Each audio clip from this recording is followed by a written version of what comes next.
Masyado bang delay na yung paghingi ng saklolo doon sa Korte Suprema at sa makaraming pagkakataon ba maglalabas pa rin sila ng paliwanag kahit na may tuturing ng moot and academic ang magiging desisyon nila.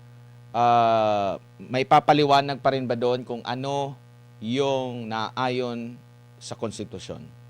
Yes po, there are several times and instances where in the Supreme Court, even if it's naging moot and academic na, because of a superseding event that transpired during the resolution or dependency of the case, sabi nila is that but we have to resolve the matter in order to be used as a guideline in the future. So I would believe that the Supreme Court should do that. Why? Because ang issue kasi noong Avelino versus Cuenco na binaba nila yung quorum into constitutional denominator into 22 para nakuha ng 12 as a quorum is a very important matter to be discussed with, no?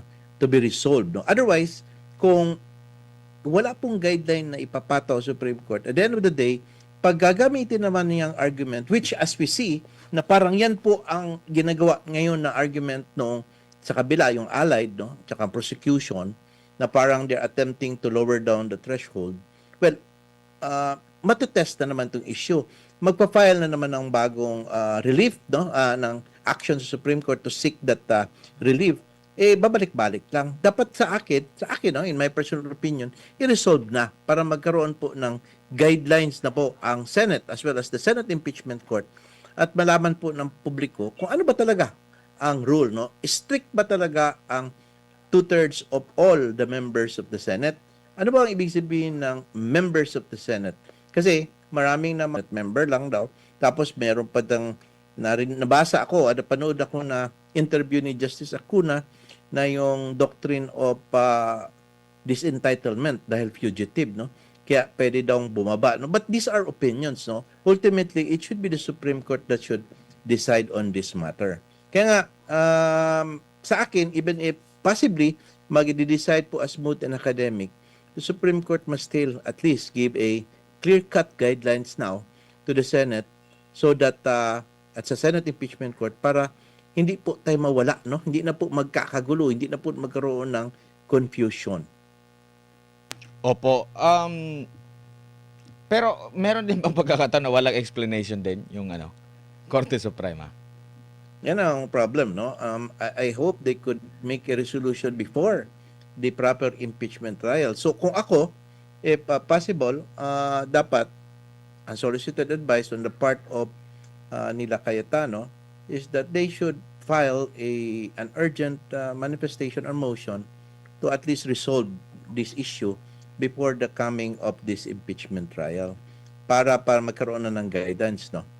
And probably establish the rules. Do kasi kung hindi po magawa yan, and what if the Supreme Court says I need time para for oral arguments, what will happen to the impeachment proceedings? So, madi-defer ba siya? Ma-archive for the meantime or masususpend para to give way to the final interpretation of the Supreme Court on this matter? Dapat po kasi itanong. In fact, meron nga sinabi si Congressman Luis Romar na dapat maganda itong itanong sa Supreme Court kung ano ba talaga ang constitutional threshold. Ano ba talaga ang constitutional denominator? Members of the Senate, 24 po ba talaga? Ano ba ang ibig sabihin ng isang senator na na-detain or nagtatago or sinasabi nilang fugitive? Ima-minus po talaga yan sila sa denominator. Dapat po maklaro po talaga yan kasi two sides, no, enforcing, no, saying na hindi because dapat fix talaga ang sinabi ng Constitution. Wala namang ibang interpretation. Kahit na anong baliktad-baliktarin mo, kahit na itanong mo ang AI, ChatGPT, Gemini, what is 2/3 of all the members of the Senate, ang sagot sa iyo is that kapag ang members of the Senate are 24 and the 2/3 which is 16. Kasi member pa man ng Senate si Jingo Estrada as well as si Bato de la Rosa. Opo. Yung din, itong pagkaka-suspend kay Senador Jinggoy Estrada, may pahayag kasi si Gatchalian na automatic daw, pati yung kanyang pagkasenador. Mababakante ba agad yung kanyang pagiging senador? maliban lang sa yung function lang ba niya as a senator o yung pagiging senador niya? Kumbaga, mawawala na yung senator, Jingo Estrada na lang kasi suspended siya ng 3 months. No, it would not, no. He is still a member of the Senate, no, because as we see, as you know, the only way po na matanggal siya as member of the Senate through death, resignation, expulsions, no, doon po, no, or a clear-cut statement from the court na he's no longer a member of the Senate, no, until such time na mangyari yan siya, member pa rin po siya ng Senate, no, so dapat counted pa rin ang kanyang as number man lang para sa constitutional denominator.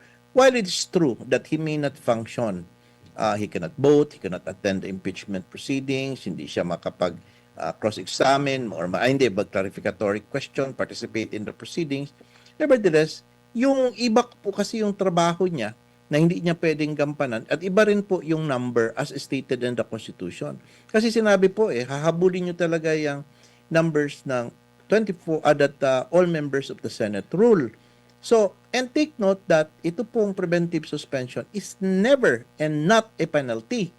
Ano po ito siya? It is a preventive measures for the purpose of preventing influence of the witnesses or yung tampering of evidence, no?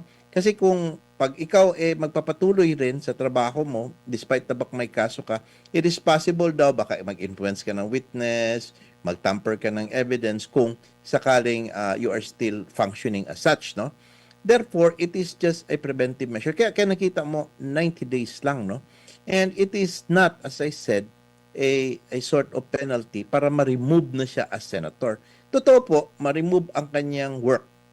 At siguro hindi siya makapagtrabaho, hindi siya However, as a senator, as a sitting senator, he is still, no? And he is still part of the counting ng members of all the members of the Senate. He is still a member of the Senate. Opo, meron namang sinabi itong si Senador Ping Lacson. Meron siyang nananawagan sa SC sa posibleng pagbabawas ng bilang ng senator judges. Nagbabala kasi siya na maaari daw mawalan ng saysay ang impeachment trial ni Vice President Sara Duterte kung siyam o higit pang senador judges ang makukulong. Ito kasi yung mga nababanggit na bilang ng posibleng makulong o makakasuhan. Binanggit ni Lacson yung kaso ni Estrada, ano pa ito? Kung 15 senador na lamang maaring bumoto at kinakailangan 16 na boto para sa conviction, maaring formalidad na lang daw yung pag-absuelto sa Vice Presidente. So kung matotoo man na makulong itong siyam, tama si Senador Lacson nito na parang automatic absuelto si Vice President Sara Duterte.